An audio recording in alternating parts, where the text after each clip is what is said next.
A ver, vamos a hablar ahora de un tema preocupante, molesto, yo te diría, molesto, que es la incontinencia urinaria.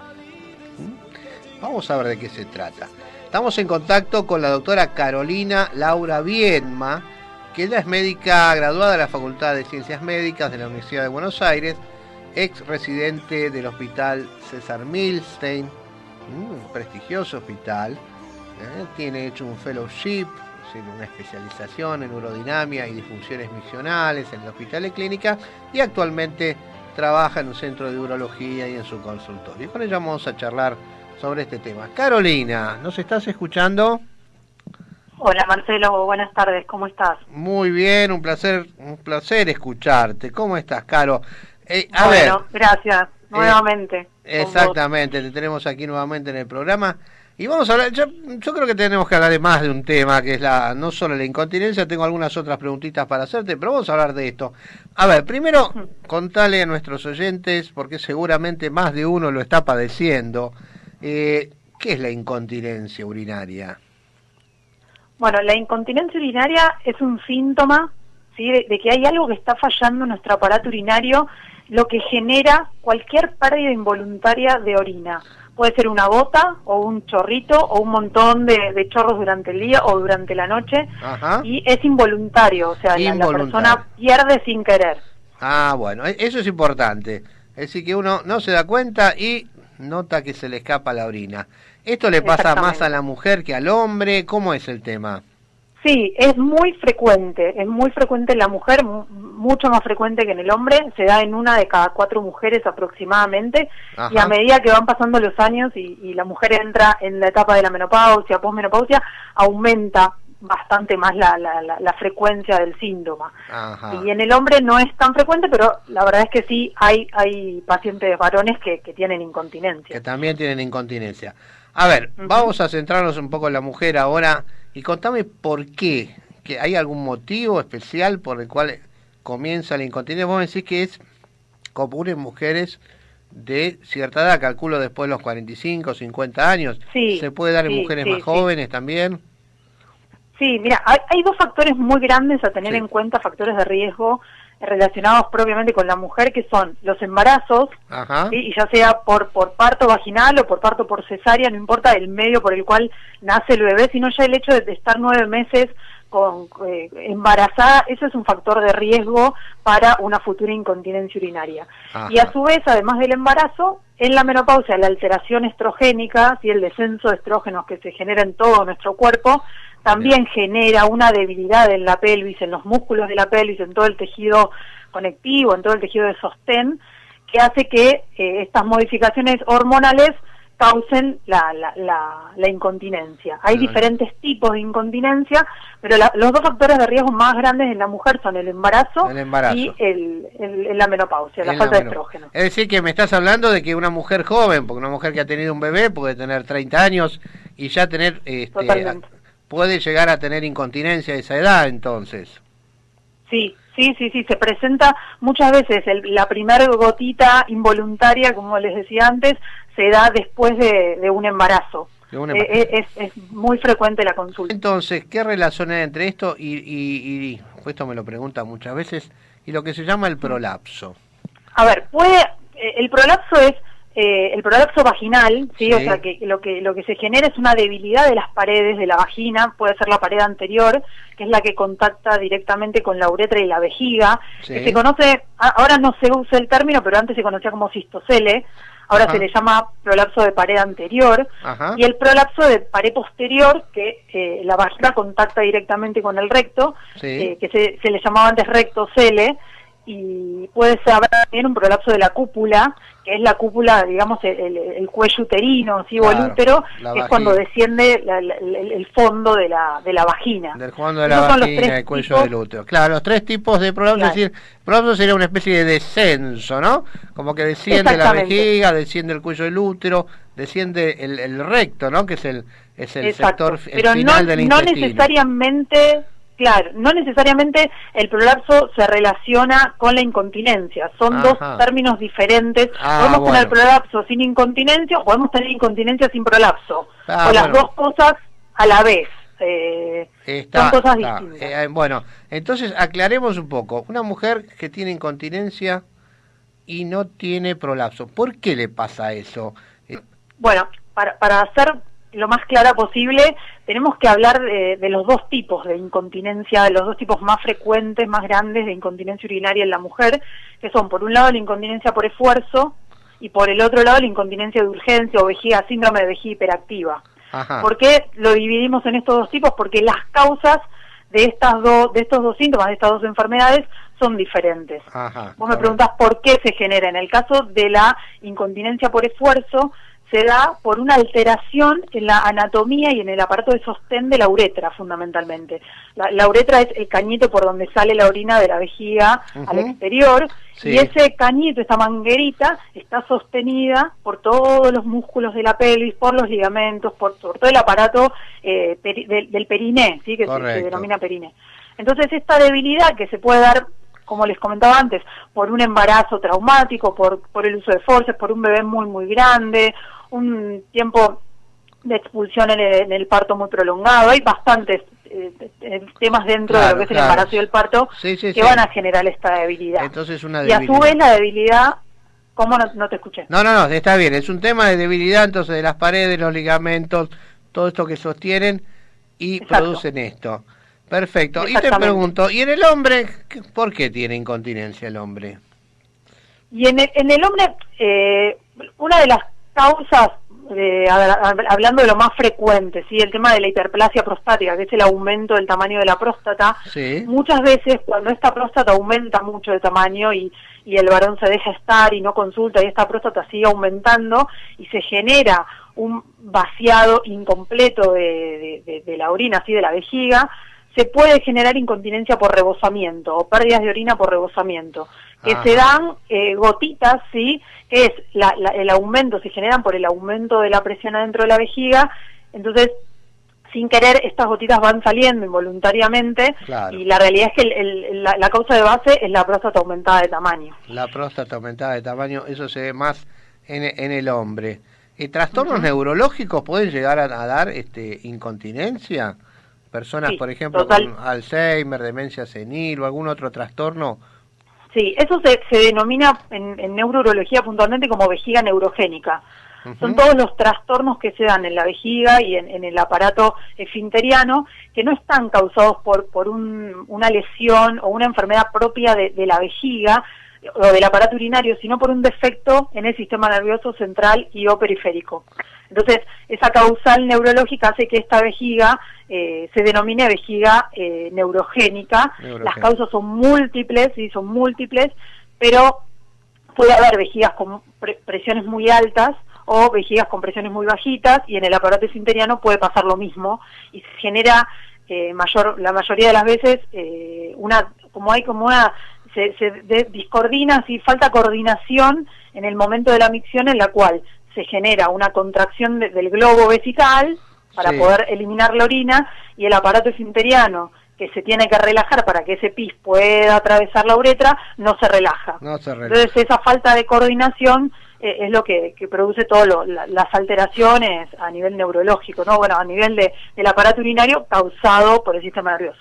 Correcto. A ver, volvamos un poquito a la mujer, que nos contaste que las causas más frecuentes son el embarazo, la posmenopausia. ¿Qué tratamiento podemos ofrecerle en estos casos a una mujer? Fundamentalmente, hablando de incontinencia urinaria de esfuerzo, el tratamiento suele ser interdisciplinario. Yo realmente me contacto mucho con mis colegas kinesiólogas de piso pélvico. Es fundamental una terapia kinesiológica en paralelo a lo que nosotros como urólogos y urólogas podamos ofrecer, y a nivel de incontinencia de esfuerzo, el tratamiento quirúrgico es una de las opciones que mayor eficacia y mayores beneficios trae a la hora de solucionar la incontinencia por esfuerzo. Ajá. En el caso de la incontinencia por urgencia, que es lo que se conoce como vejiga hiperactiva, el tratamiento es farmacológico, el tratamiento de primera línea, conductual, por un lado, que me refiero a cambios de hábitos, kinesiología, o sea, hay un montón de cambios que podemos llegar a hacer cuando hay una vejiga hiperactiva, y en paralelo el tratamiento farmacológico. Perfecto. Estamos hablando del tratamiento quirúrgico, que hoy en día no te diría simples, pero comparados con hace muchos años atrás, donde era bastante dramático. Sí, sí, la realidad es que fue avanzando la ciencia, la tecnología, y hoy por hoy es una cirugía ambulatoria, se hace en el día, la paciente a las 2-3 horas se puede ir para la casa. Claro. Sí tiene que hacer un reposo por esfuerzos un tiempito después de la cirugía, pero la realidad es que es habitual y no suele haber inconvenientes mayores en relación al tratamiento quirúrgico. Hay muchas opciones, también obviamente tenemos que estudiar a la paciente urodinámicamente, ver si tiene o no prolapso, lo que hablábamos hace un ratito, y muchas otras cosas que tenemos que tener en cuenta antes de colocar, en el caso de si colocamos una malla, que se conoce como los slings medio uretrales, sí. U otras opciones quirúrgicas que también puedan resolver en el mismo momento. Si la paciente tiene incontinencia más prolapso, podemos resolverlo en el mismo acto quirúrgico. Todas esas son un montón de variables que tenemos que tener en cuenta a la hora de decir, bueno, a esta persona la mejor opción quirúrgica es esta y no esta. Es un tratamiento, la realidad es que es muy personalizado. Y contame, el prolapso, más o menos el tratamiento quirúrgico es similar a la de la incontinencia. Sí, a ver, hay opciones, hay opciones quirúrgicas que se pueden usar mallas, en otros casos no es necesario usarlas, depende del grado, el estadio del prolapso que tenga la paciente. Claro. Y contame en el hombre, ¿cuáles son los tratamientos, los controles que tienen que ver? En este caso hablamos de la próstata. ¿Cómo sería el tratamiento en caso del hombre con incontinencia debido a la hiperplasia prostática?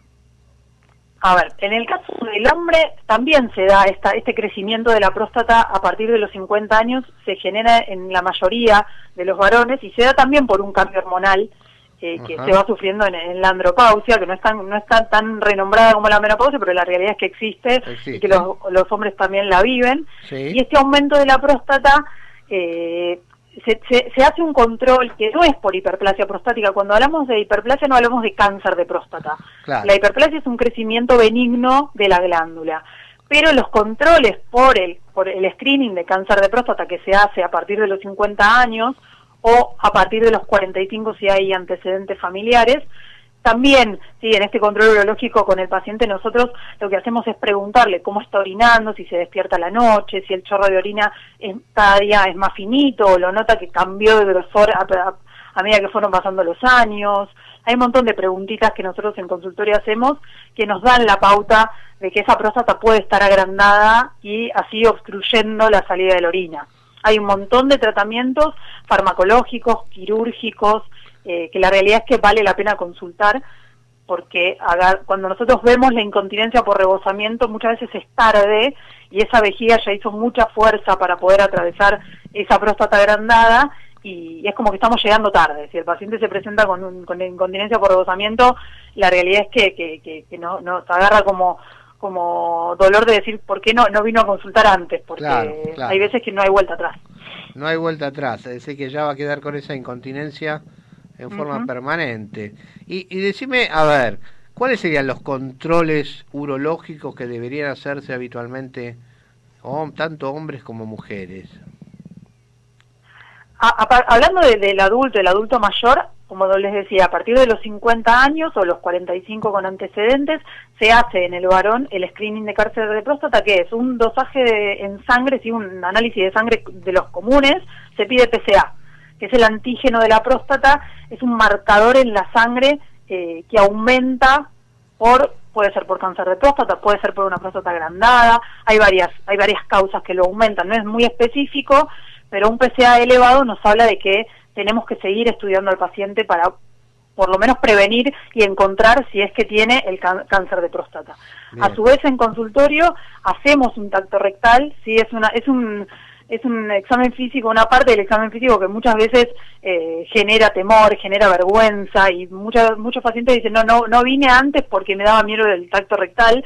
Es un examen físico que dura segundos, no duele, sí, pero bueno, tiene toda una connotación social y cultural que genera un poco de temor.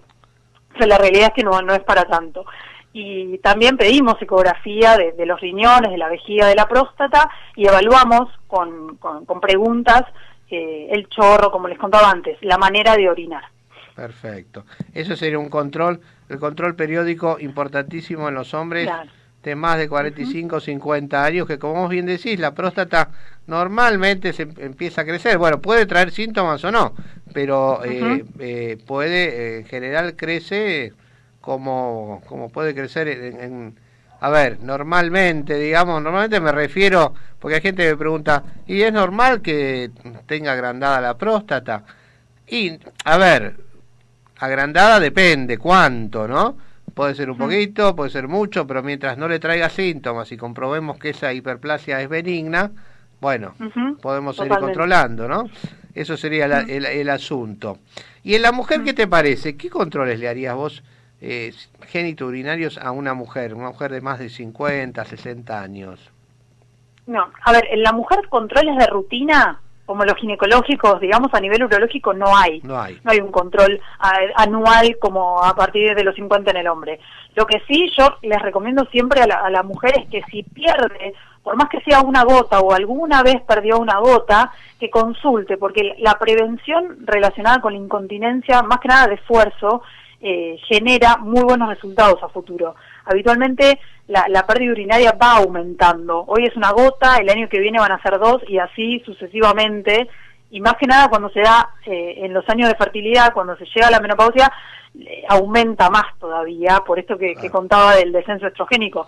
Entonces creo que la prevención, cuando aparece el síntoma o si hay embarazos con forceps, con desgarros, embarazos partos traumáticos, creo que es necesario la consulta urológica y la prevención de la pérdida urinaria futuro, seguro. Muy bien.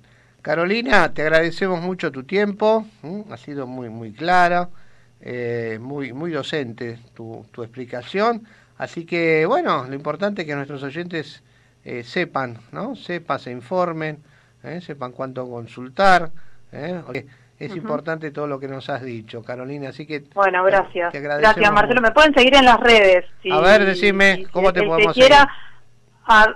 @infourología, todo junto, infourología. Ahí en Instagram yo la verdad es que subo bastante información de todos estos temas que estuvimos charlando, así que quizás si a alguien le interesa, me puede seguir y me puede mandar un mensaje y conectarse conmigo, ningún problema. @infourología. Muy bien, y acá exactamente. La doctora Carolina Laura Bierman les va a contestar cualquier inquietud que tengan.